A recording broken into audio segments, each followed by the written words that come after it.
서부지법 폭동 사태의 배후로 지목돼 경찰 조사를 받는 전광훈 목사를 찾아가 봤습니다.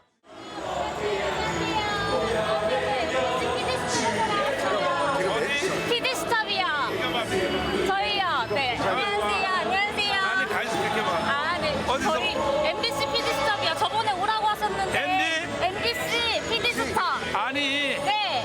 PD수설 생방송으로 부르라 그래 나를. 아. 생방송으로 나는 이런 거 인터뷰 안 해. 저희가 오늘은 예배 시간이라 그는 결국 인터뷰를 거절했습니다. 그랬던 전 목사가 지난 18일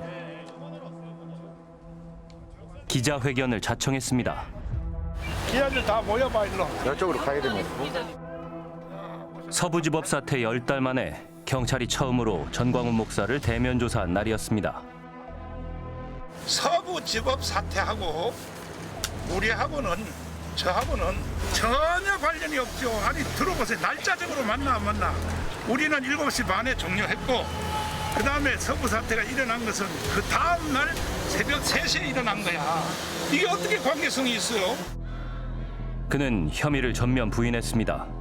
그런데 윤석열 전 대통령에 대한 구속영장 실질 심사가 진행되던 1월 18일 서부지방법원 주소를 한번 띄워주세요. 주소.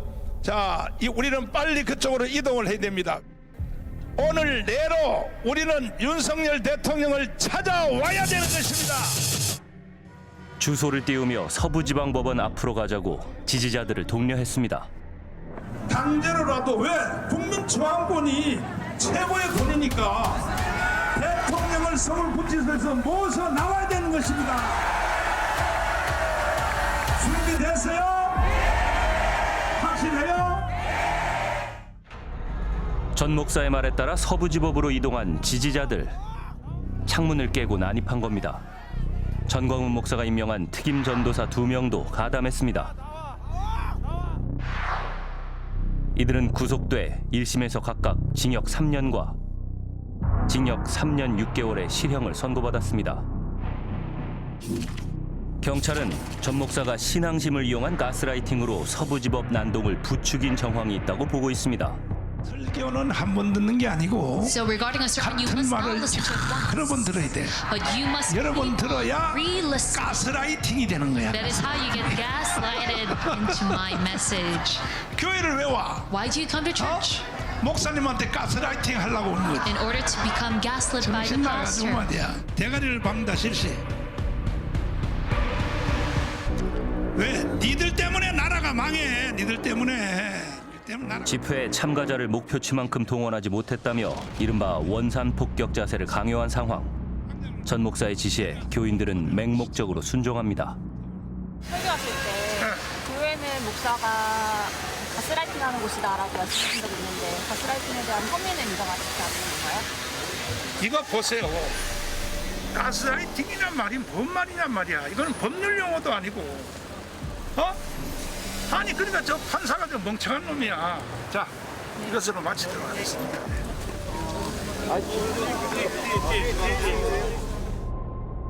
전광훈 목사가 계엄 이후 광화문 광장에서 매주 윤석열 대통령의 탄핵 반대 집회를 이끄는 동안 여의도에서도 개신교 단체 세이브 코리아가 탄핵 반대 집회를 열었습니다. 탄핵 선고를 한 달여 앞둔 3.1절에는 주최 측 추산 약 30만 명이 모였습니다. 만약 헌재가 끝까지 적법일자를 따르지 않고 탄핵을 인용한다면은 헌재는 국민적 저항을 맞아서 산산조각이 날 것이고 이날 집회에 국민의힘 의원들이 단체로 참석했습니다. 총 37명, 소속 의원 3분의 1이 넘습니다. 윤석열 대통령 탄핵 절대 안 되겠죠? 저는 무섭습니다. 지금 대한민국은 좌파 강점기에 들어가고 있습니다.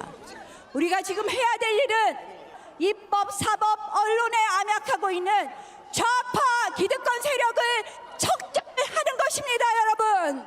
여러분, 이번 계엄에도 하나님의 계획이 있습니다.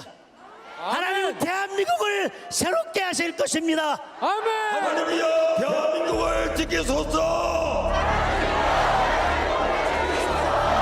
대한민국을 구하소서. 세이브 코리아를 이끈 손현보 목사는 지난 9월 구속됐습니다. 부산시 교육감 재선거와 대선을 앞두고 교회에서 보수 후보 지지 발언 등을 한 혐의입니다. 현행 공직선거법은 종교단체 내에서의 선거운동을 엄격히 금지하고 있습니다.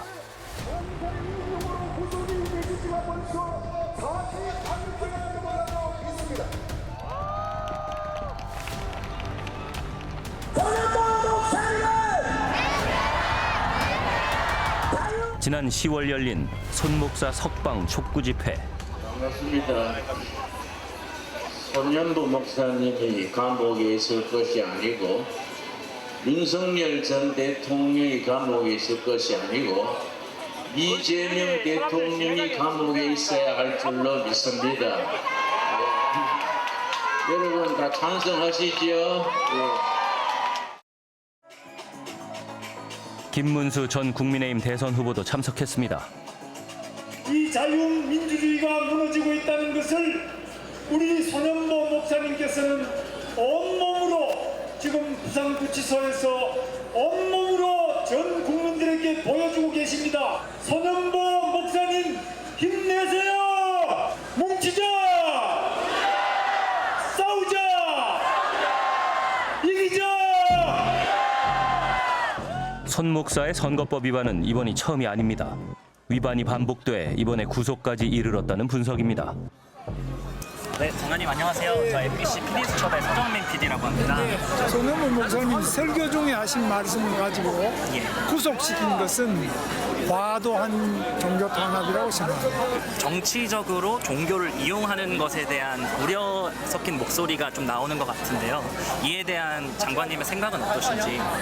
종교는 정치만이 아니라 온 세상이 올바르게 되도록 하는 것이 종교죠. 뭐 정치는 하지 말고 나머지만 해라 이런 건 없습니다. 종교에 그런 건 없습니다. 근데 저희 헌법에 보면 정교 분리의 원칙이라는 게 있잖아요. 네, 장관님 그 마지막 하나만 여쭙겠습니다. 헌법에 따르면 저희가 정교 분리의 원칙이라는 게 있잖아요. 네, 마지막으로 하나만 여쭙겠습니다. 아니 됐다고 충분히. 네네. 그만하세요. 네, 알겠습니다. 손현보 목사가 구속된 후 장동혁 국민의힘 대표도 손 목사의 교회를 찾았습니다. 손현보 목사님에 대한 이 탄압은 우리 기독교만의 문제가 아닙니다. 우리는 대한민국이 반문명 국가로 가는 것을 반드시 멈춰 세워야 합니다. 장동혁 대표도 그렇고 김문수 전 후보도 그렇고 이런 사람들이 세계로교회를 굳이 찾는 이유는 자기들 나중에 표 계산하고 간 것 같습니다. 저는 그 이상 그 이하도 없다고 봅니다. 그렇다면 교회가 이토록 정치에 목을 매는 이유는 무엇일까? 우리나라 개신교는 교리적으로 보수 성향이 강합니다. 게다가 초기 개신교인의 70%가 서북 지역에 있었는데 이들은 북한의 탄압을 피해 내려와 정착하면서 반공 정서가 강하게 자리 잡았습니다. 이후 개신교는 반공 이데올로기로 무장한 권위주의 정권에 호응하며 급성장했습니다. 그런데 진보 정권이 들어서며 위기감을 느끼게 됐다는 분석입니다. 김대중 정권이 가장 중요하게 여겼던 것이 남북관계 개선이었고 반공사회에서 가장 안전했는데 그 반공체제가 무너질 수 있다는 게 큰 위협이었고 노무현 정권이 들어서면서 사학법을 재개정하려고 했던 거죠. 남한의 사학의 절대 다수가 개신교 사학이고요. 한국의 보수 기독교인들, 특히 이제 그 대형 교회를 중심으로 한 이런 사람들이 상당히 심각한 위기감을 느끼게 된 거죠. 몇 사람들이 이 문제를 앞으로 치고 나오기 시작을 했던 거죠. 부흥사로 이름을 알린 전광훈 목사. 현실 정치에 뛰어들며 영향력을 키워왔습니다. 기독교계 어르신들이 최고의 어르신들이 저를 보더니 저를 보고 한기총 대표회가 한 줄 그래도 여기도 이용 목사 같다는 말을 하더니 한기총 대표회가 이유가 뭐냐니까 정가훈 너가 대표회장 들어가야 나라가 산다. 2019년 2월 전광훈 목사는 한국기독교청년합회 대표회장 자리에 오르게 됩니다. 지금 대한민국은 누구 중심으로 돌아가냐? 정강훈 목사 중심으로 돌아가게 돼 있어. 하나님 꼼짝마. 하나님 까불면 나한테 죽어. 한때 전 목사와 함께 활동했던 이동욱 경기도 의사회장. 정광훈이 그걸 요구를 합니다. 메시지로. 자기는 선지자다. 자기는 하나님과 특별한 관계다. 그래서 하나님도 까불면 나한테 죽는다. 그 사람의 말이요. 다 자기를 특별한 존재고 자기한테 맹목을 요구하라는 말이었어요. 이 시대의 선지자가 정광훈 목사님이다 그러면서 정광훈 목사의 집회가 나라를 살리고 교회를 살리고 민족을 살린다. 그 결과가 어땠냐면 거의 전 성도가 다 간 거예요, 매주. 문재인 정부에서 역사상 처음으로 남북미 정상회담이 연이어 진행되자 전 목사의 발언은 더 과격해졌습니다. 저 악한 문재인이가 저 자리에 있어서는 하나님이 가는 이 시온의 대로에 저게 방해물이 된단 말이에요. 왜? 쟤들은 연방대통령을 통하여 조선민주인민공화국으로 가려고 하니까 우리하고는 정반대예요. 우린 예수한국 복음통일로 가는 거예요. 청와대 진입을 시도하겠다며 순교자를 모집하기도 했습니다. 10월 3일 날 저를 위하여 조국을 위하여 순국하실 분, 순교하실 분들은 이 시간에 다시 한번 결단해 주시기를 바랍니다. 당시 일부 시위대가 청와대 앞에서 통제벽을 뛰어넘는 등 폭력을 행사해 40여 명이 체포되는 일도 있었습니다. 그 후 전광훈 목사는 하나님의 직통 계시를 받았다고 주장하며 차기 대통령을 점찍었습니다. 그 전날 저녁에 꿈을 꿨다니까 내가. 하나님이 윤석열을 대통령 만들어. 이야, 이걸 가르쳐 선지자라고 그러네, 선지자.